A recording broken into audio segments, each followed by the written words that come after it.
अगर आप भी एक मॉम हैं और आप फेस कर रही है बहुत ज़्यादा massive hair fall, body pain, back pain या फिर आपके मूड स्विंग्स पूरे होते रहते हैं, कभी भी इरिटेट हो रहे हैं, कभी भी खुश हो जा रहे हैं या आपको दिन भर थकावट महसूस होती रहती है, तो ये मे बी आपका प्रॉब्लम जो है ना वो आपके रूटीन में नहीं है बल्कि आपके ब्लड रिपोर्ट्स में है। तो आज के वीडियो में मैं शेयर करने वाली हूँ कुछ ऐसे इंपॉर्टेंट ब्लड टेस्ट जो कि हर मॉम को करवाना चाहिए ताकि उनको अपनी हेल्थ के बारे में क्लैरिटी मिले और गेस वर्क करना वो बंद कर सके। So keep on watching. Hi everyone, welcome back to my channel. दिन की शुरुआत हो रही है 9:15 या 9:30 ऐसे कुछ टाइम हो रहा था। मैं जा रही हूँ वेजिटेबल लेने। हमारे यहाँ पर सुबह सुबह फ्रेश वेजिटेबल देने के लिए एक मासी आती है, तो मैं उन्हीं के पास जा रही हूँ क्योंकि सारी सब्जियाँ घर में ख़त्म हो चुकी हैं, कुछ भी बनाने के लिए नहीं है। नचिकेत अभी सो रहा था तो मैं उसको छोड़ करके ही गई हूँ और मैं सब्जियाँ लूँगी। जब तक सब्ज़ी ले रही हूँ तब तक मैं आपको कुछ टेस्ट के बारे में बताती हूँ, तो बीच बीच में बताती रहूँगी और बीच बीच में ब्लॉग जो है वो चलता रहेगा। तुमको खो के फिर से पाने की जो आदत हुई है मुझे, लग रहा है कायदे से फिर मोहब्बत हुई है मुझे, तुमको खो के फिर से पाने की जो आदत हुई है मुझे। मेरा गला खराब है, अगर आवाज नहीं अच्छी लगी तो उसके लिए सॉरी, बट वर्ड्स पे ध्यान दीजिएगा। ये जो लिरिक्स है ना, ये मुझे इतना, मैंने भी 2-3 दिन पहले सुना था ये गाना और मुझे इतना ज्यादा हिट किया as a mom, as a lady, as a homemaker, whatever it is. But हम लोग कहीं खो गए थे, मैं एटलीस्ट खो गई थी। बट अब मैं धीरे धीरे खुद को पाने की कोशिश कर रही हूँ और फिर लग रहा है कि एक्चुअली में खुद से प्यार करना, खुद से मोहब्बत करना भी कितना जरूरी होता है, कितना अच्छा होता है। तो ये गाना कहीं ना कहीं वो सारी चीजें फील करवाता है। अगर आप ध्यान से सुनोगे तो आपके आंख में आंसू आना 100% है। तो इसीलिए मुझे लगा कि मैं आप लोगों को डेडिकेट करूँ ये सॉन्ग। तो हर मॉम जो फेस कर रही है, जो खुद ही अपने आप से परेशान है, समझ नहीं पा रही है, मतलब चल रहा है स्ट्रगल, उनके लिए ये सॉन्ग था। सो आई होप आप इस चीज को रिसीव कर पाएंगे और मेरी बातों से इंस्पायर होंगे, जो मैं अभी अपकमिंग वीडियोस में करने भी वाली हूँ। तो हम आज के टॉपिक पे आने से पहले मैं आपको बता दूं कि लास्ट वीडियो में मैंने शेयर किया था कि अगर आप दिन भर टायर्ड या लेजी फील कर रहे हैं तो प्रॉब्लम आप में नहीं है, उसके दूसरे कई सारे रीजंस हो सकते हैं और उनके सॉल्यूशन भी हो सकते हैं। तो रीजंस एंड सॉल्यूशंस दोनों हमने डिस्कस किए थे पिछले वीडियो में, और आज के वीडियो में हम जानने वाले हैं, एज आई प्रॉमिस्ड, कि हमें कौन से ऐसे इंपॉर्टेंट टेस्ट हैं जो जरूर से टाइम टू टाइम करवाने चाहिए जिससे कि हमको पता चले। तो अपनी छोटी सी एक बैकग्राउंड स्टोरी में बताती हूँ। कुछ टाइम पहले मेरा ना बहुत ज्यादा हेयर फॉल हो रहा था, ये मेरे ख्याल से पिछले साल की बात है। तो मेरा बहुत ज्यादा हेयर फॉल हो रहा था और मुझे समझ नहीं आ रहा था कि क्यों हो रहा है, क्या रीजन क्या हो सकता है इतना ज्यादा हेयर फॉल। बच्चा हुआ है तो उसके बाद लोग बोलते हैं हेयर फॉल होता है या जो भी प्रॉब्लम्स होती है, तो ठीक है, वो 6 महीना, 8 महीना, 10 महीना ठीक है, बट अब बच्चा 3 साल का हो गया है और मेरा हेयर फॉल या मेरी जो प्रॉब्लम्स है वो खत्म ही नहीं हो रही है। तो क्या हो सकता है रीजन? तब फिर मैंने अपने ब्लड टेस्ट करवाए थे और फिर जो भी रिजल्ट आया तो मुझे प्रॉब्लम समझ में आ गई, और फिर प्रॉब्लम समझ में आती है तो इजीली आप सॉल्यूशन करके अपनी प्रॉब्लम को सॉल्व कर सकते हो। तो कुछ ब्लड टेस्ट मुझे डॉक्टर ने बताए थे जो मैं आपको बताने वाली हूँ। सबसे पहला ब्लड टेस्ट सीबीसी, जो कि आपके हीमोग्लोबिन लेवल्स को बताता है कि कम है या ज्यादा है। तो अगर हीमोग्लोबिन लेवल्स आपके कम होते हैं तो आपको बहुत ज्यादा लेजीनेस, आपको डिजीनेस, चक्कर से आना, ज्यादा काम किया तो चक्कर आने लग गए, वीकनेस फील होना, आपकी स्किन येलो, जो स्किन के अंदर येलो एंड रेडनेस दो चीजें होती हैं, तो येलोनेस बढ़ जाती है और रेडनेस कम होती जाती है, मतलब आपकी बॉडी में हीमोग्लोबिन लेवल्स कम हो रहे हैं। तो सीबीसी कराना बहुत ज्यादा जरूरी है। और अगर आपकी हीमोग्लोबिन कम है तो आपको जो भी doctor supplements and diet suggest करते हैं, अगर आप वो फॉलो करते हैं तो विद इन 2 मंथ्स आप आराम से रिकवर कर जाते हैं और आपके एनर्जी लेवल्स बढ़ जाते हैं। दूसरा टेस्ट है जो सिर्फ हम बोलते हैं ना कि यार आयरन की कमी है तो सीबीसी करा लिया, हीमोग्लोबिन कम है, आयरन की कमी है, बट ऐसा नहीं होता है। ये मुझे पता चला था जब नचिकेत हुआ था, तो उसके स्टार्टिंग में आयरन लेवल्स कम थे, हीमोग्लोबिन उसका एकदम परफेक्ट आता था बट आयरन लेवल्स कम आते थे। तब मुझे पता चला कि दो अलग चीजें होती हैं। सब्जी ले ली है, अब घर जा रही हूँ, सब्जी को सेग्रीगेट करूंगी। मौसम ठीक है, अभी हवा चल रही है।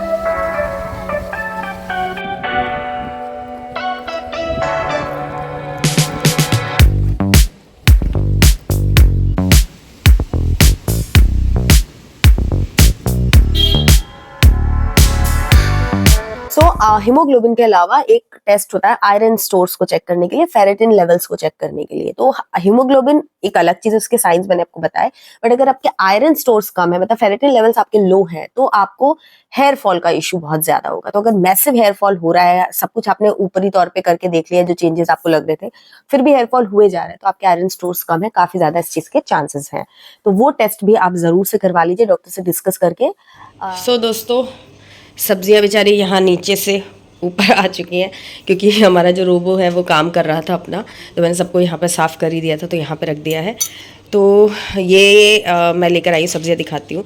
कैप्सिकम लेकर आई हूँ, टमाटर, मिर्ची, आलू एंड प्याज। देन फिर इसमें धनिया है, चटनी वगैरह बनाऊँगी मैं इसके लिए। और ये है बीन्स, सेम, गोभी, देन गाजर, इसके अंदर देसी टमाटर भी है और मूली भी है, इधर है देसी टमाटर। तो ये चटनी वगैरह बनाऊंगी ना तो उसमें अच्छी लगेगी। और ये है भिंडी। भिंडी काफ़ी अच्छी मिल रही थी, तो पहले मैंने ली नहीं थी कि मुझे लगा महंगी होगी और अभी सीज़न की तो है नहीं, रहने दो। बट मैंने रेट सुना तो सारी सब्जियों के ऑलमोस्ट रेट सिमिलर ही हैं, कोई बहुत ज़्यादा डिफरेंस नहीं है, तो मैंने ले लिया। फिर बाद में देखा तो मैं मतलब अच्छी भी लग रही थी काफ़ी।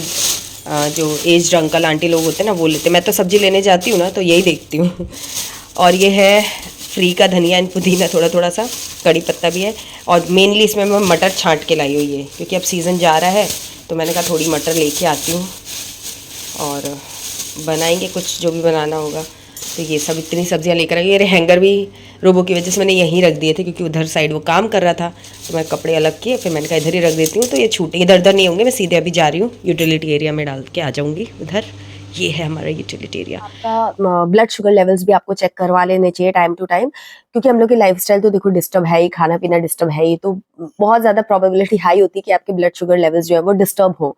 तो अगर बहुत ज्यादा आपको क्रेविंग हो रही है, मतलब मीठा खाने का बहुत मन कर रहा है, या फिर कुछ मतलब खाने की क्रेविंग्स आपकी बढ़ जाती हैं, mood swings up and down बहुत ज्यादा हो रहा है, तो मे बी आपके ब्लड शुगर लेवल्स जो है वो डिस्टर्ब हो चुके हैं। तो वो टेस्ट आप करवा लीजिए जिसमें फास्टिंग करके करवाते हैं, और उसके अलावा HbA1c आपका जो लेवल्स है वो चेक किया जाता है। तो उससे आपको ये पता चल जाता है कि अगर आपको डायबिटीज हो गई है या फिर आप बाउंड्री पर है, या आपको कितना अपने लाइफस्टाइल पर और वर्क करने की जरूरत है, वो आपके ये टेस्ट बताते हैं। तो वो भी आप जरूर से करवा लीजिए। ये कुछ पार्सल्स आए हैं जिसके बारे में मैं भी आपको बताऊंगी जब मैं ओपन करूंगी, नेक्स्ट वीडियो में मैं प्रोबेबली शेयर करूंगी, क्योंकि बहुत काम की चीज़ें हैं। हेयर केयर के लिए मैंने काफ़ी कुछ चीज़ें मंगाई हैं, तो वो मैं आपके साथ में नेक्स्ट वीडियो में शेयर करूंगी, क्योंकि अभी शाम को भी काफ़ी सारे पार्सल आने वाले हैं, तो सब इकट्ठे आ जाएंगे तब फिर मैं आपको दिखाऊंगी। सो ये मेरा आज का लंच है, मेरा मीन्स हम सभी का। तो ये मक्के की रोटी है, थोड़ा मैंने इसमें आटा मिक्स किया हुआ है, और ये है पनीर और काजू की सब्ज़ी। एक्चुअली मैंने घी निकाला था कल, तो उसके साथ में खोआ, पनीर सब कुछ निकला था, तो वो उसी से मैंने ये सब्ज़ी बनाई है। और ये सुपर टेस्टी सब्ज़ी बनी है, सुपर टेस्टी मतलब, तो वो है। और उसके साथ में मैंने एक ये मिर्ची फ्राई कर ली है। तो मेरा बड़ा मन कर रहा था काजू की सब्ज़ी खाने का, बट बाहर भी जाते हैं ना तो कोई ख़रीदता ही नहीं है मेरे लिए, तो मैंने सोचा आज घर पे ही बना लेते हैं। तो ये काजू पनीर की सब्ज़ी और रोटी और ये प्याज। चलो खाते हैं, फिर बात करते हैं। Vitamin B12 and vitamin D अगर आपके लेवल्स कम है, जो कि अक्सर आज की डेट में हर महिला में कम होते हैं, स्पेशली अगर वो मॉम है, बच्चा हो चुका है लाइफ में, तो बॉडी में ये डेफिशिएंसी आना तो काफी ज्यादा कॉमन है ही, आपने काफी लोगों को सुना ही होगा। तो B12 एंड डी का टेस्ट जरूर से ही करवाते रहना चाहिए।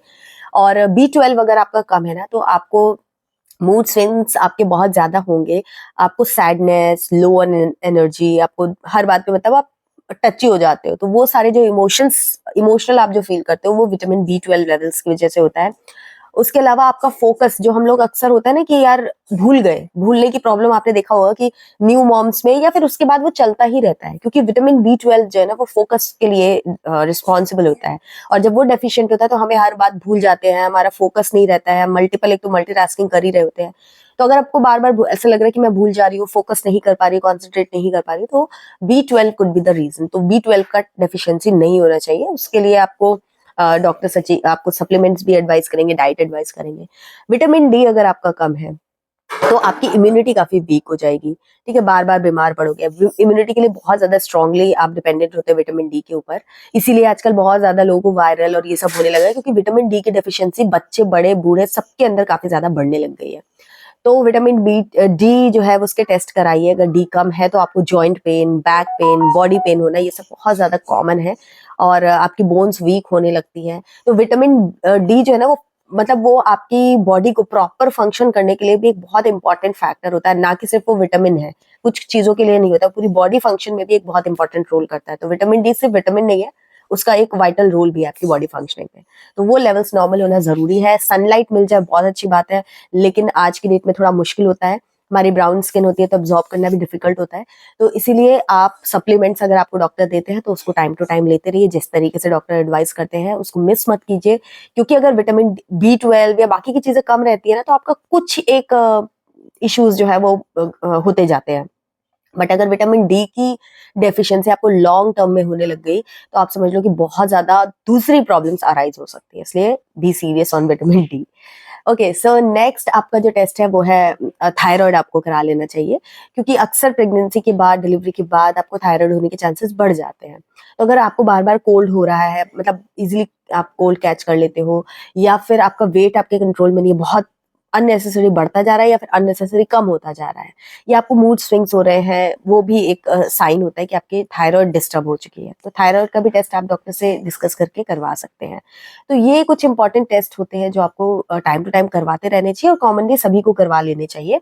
बट इसके अलावा अगर आपकी बॉडी में कुछ मेजर साइंस दिख रहे हैं, कुछ सिम्टम्स ऐसे दिख रहे हैं, तब फिर डॉक्टर आपको डिफरेंट और भी टेस्ट वगैरह एडवाइस करते हैं। लाइक आपको लिपिड प्रोफाइल आपका टेस्ट हो जाता है, उसमें पता चलता है क्या कोलेस्ट्रॉल लेवल्स वगैरह है, एंड कैल्शियम है, मैग्नीशियम है, इन सब चीजों के बारे में भी अगर कुछ डॉक्टर को लगता है तो वो टेस्ट करवा सकते हैं। तो अगर डॉक्टर एडवाइस करते हैं तो हमेशा टेस्ट जरूर से करवा लीजिए। सो फ्रेंड्स, मैंने ये इस तरीके से कर लिया है। मेरी ये हैबिट है, ये देखिए मेरा पुराना है, ये अभी का नहीं है, ये मैंने हटाना भूल गया, अभी दिख गया तो मैं आपको भी दिखाती हूँ। पहले मैं इस तरीके से करती थी, ये देखिए, ये मेरे टास्क होते थे, ये पुराना है, मैंने मतलब इसको हटाया नहीं है। तो ये मेरे टास्क होते थे कि ये काम मुझे करने हैं, उसमें मैंने टिक लगा लिया। ये मुझे बनाना है, ये सारी चीज़ें, ये मुझे मंगाना है, मतलब जो सामान ख़त्म हो जाता था ना तो मैं यहाँ रखती थी। एनीवेज अब ये ओल्ड फैशन हो गया, अभी मैं फ़िलहाल इसको यूज़ कर रही हूँ। तो मेरे फ्रिज में इस वक्त क्या क्या सामान है वो सब मैंने यहाँ पर लिख लिया है। तो अभी ये थोड़ा गंदा हो रहा था क्योंकि इस साइड मैं यहाँ पर मैं लिस्ट बनाती हूँ कि अगर मुझे ग्रॉसरी या सब्जी या कोई एसेंशियल चीज़ की रिक्वायरमेंट है तो मैं यहाँ रखती हूँ। अगर मुझे ऑर्डर करना है तो ऑनलाइन उससे ऑर्डर कर लेती हूँ, और नहीं तो अगर गई हूँ तो फोटो खींच के ले जाती हूँ। बट अभी मैंने क्लीन कर लिया क्योंकि एक दो आइटम लिखे हुए थे, मिटाती जाती हूँ साथ में मैं। तो अभी मैंने क्लीन करके वापस से एक फ्रेश लिस्ट बना दी है। तो उसमें ये इतने आइटम मेरे फ्रिज में आपको मिलेंगे इस वक्त, जो मैंने अभी आपको सब्जी दिखाई भी। तो जो भी मैं लेके आई हूँ या जो थोड़ा बहुत पहले का अगर कुछ बचा तो वो सब मैंने यहाँ लिख लिया है। और यहाँ पर फ्रूट्स जो मैं लेकर आई हूँ, जो मेरे पास हैं वो है। तो इससे क्या होता है कि मैं भूलती नहीं हूँ कि मुझे क्या बनाना है, क्या मतलब ऐसा नहीं है कि पड़ा पड़ा कोई चीज़ ख़राब हो जाए, वो नहीं होता है। तो ये आइडिया मुझे तो बहुत अच्छा लगता है और बहुत सॉर्टेड रहता है, कुछ भी दिमाग में आया मैं यहाँ पर नोट कर लेती हूँ। और ये वाला जो सेटअप है ना, ये इतना अच्छा है कि इसको तुरंत मिटा भी दो, जैसे जैसे काम होते जाए तो मिटते जाते, तो आपको एट द एंड पता भी चलता है कि कितने काम बाकी हैं अब या कितनी चीज़ें बाकी हैं अभी। तो एक सेंस ऑफ अचीवमेंट लगता है। अभी जैसे इतनी सारी सब्जियां बनती जाएंगी, मैं कट करती जाऊंगी, तो मुझे लगेगा कि चलो कोई भी सब्जी वेस्ट नहीं हुई है, कंज्यूम होती जा रही है और हम इतनी मतलब सब्जी और फ्रूट्स खा रहे हैं। इस वाले में क्या प्रॉब्लम थी ना कि अब जैसे ये मेरे इतने काम हो गए बट वो लिखे ही हुए हैं, तो जब पूरा सब फिनिश होगा तब मैं हटा पाऊंगी। तो ये एक ड्रॉबैक था क्योंकि अब ये आ गया, अदरवाइज यही काम कर रहा था। ये मैंने सालों साल यूज़ किए हैं, ये मैंने नया ही खरीदा था इसीलिए पूरा बाकी है, वरना मैं ऐसे 3-4 तो यूज़ कर चुकी हूँ पहले, जब मैं पहले वाले घर में रहती थी। तो ये समय के हिसाब से चेंज होता है। एनीवेज, तो ये है, आप भी ये टिप फॉलो कर सकते हैं, अपने किचन में लगा लो तो कुछ भूलने का झंझट खत्म हो जाता है। ये था हमारा आज का वीडियो। आई होप आपको पसंद आया होगा। और मेरी एक क्यूरियोसिटी है जो मैं आप लोगों से पूछना चाहती हूँ कि कमेंट करके मुझे बताओ कि आपने अपने लास्ट ब्लड टेस्ट कब करवाया था। प्रेगनेंसी के टाइम पे जो होते हैं वही करवा लिया था, या फिर डिलीवरी के बाद आपने कुछ टाइम बाद करवाया था, या आप हमेशा हर एक फिक्स इंटरवल पे अपने टेस्ट करवा रहे हो। वो सब कुछ मुझे जरूर बताना है, ताकि मुझे पता चले कि जो भी मॉमी फ्रेंड्स मेरी मुझे देख रही है वो कितनी अवेयर है अबाउट देयर हेल्थ। और आपका कोई क्वेश्चन है जिसपे आप चाहते हो कि हम वीडियो में डिस्कस करें, मैं स्पेशली अपनी ओपिनियन आपको दूं, तो वो मुझे आप कमेंट में बताइएगा, तो मैं इस पर वीडियो बनाने की कोशिश करूंगी। लास्ट एक वीडियो जो मैंने शेयर किया था उसमें मेरे पास कमेंट आया था कि कॉन्स्टिपेशन के इश्यूज हो रहे हैं आफ्टर डिलीवरी। सो ये बहुत मतलब मेजर इशू है। मुझे कभी कॉन्स्टिपेशन नहीं होता था, इवन मेरी फर्स्ट डिलीवरी के बाद भी नहीं हुआ था, बट जब से मेरी सेकंड डिलीवरी हुई है मुझे कई बार कॉन्स्टिपेशन या गट हेल्थ रिलेटेड बहुत सारे इश्यूज मेरी लाइफ में आ चुके हैं। अब कुछ ना कुछ चलता रहता है। तो मैं सोची हूँ कि नेक्स्ट टॉपिक मैं गट हेल्थ के बारे में ही बनाऊं कि ब्लोटिंग को, कॉन्स्टिपेशन को, एसिडिटी को, डिहाइड्रेशन को हम किस तरीके से मैनेज कर सकते हैं, और अगर ऐसा हो तो हमें क्या करना चाहिए। ये टॉपिक मैं सोच रही हूँ, आप मुझे कमेंट करके बताइए कि मैं और कौन से टॉपिक्स पर वीडियो बनाऊं। ये वीडियो अगर आपको अच्छा लगा हो तो वीडियो को लाइक करके हमारे चैनल को जरूर से सपोर्ट कीजिए और सब्सक्राइब भी कीजिए विद बेल आइकन, और इंस्टाग्राम पर भी मुझे फॉलो कर लीजिए क्योंकि वहां पर भी मैं बहुत अच्छे अच्छे मिनी व्लॉग्स शेयर करती हूँ। तो मिलती हूँ आपसे एक नए वीडियो में, तब तक के लिए बाय एंड टेक केयर।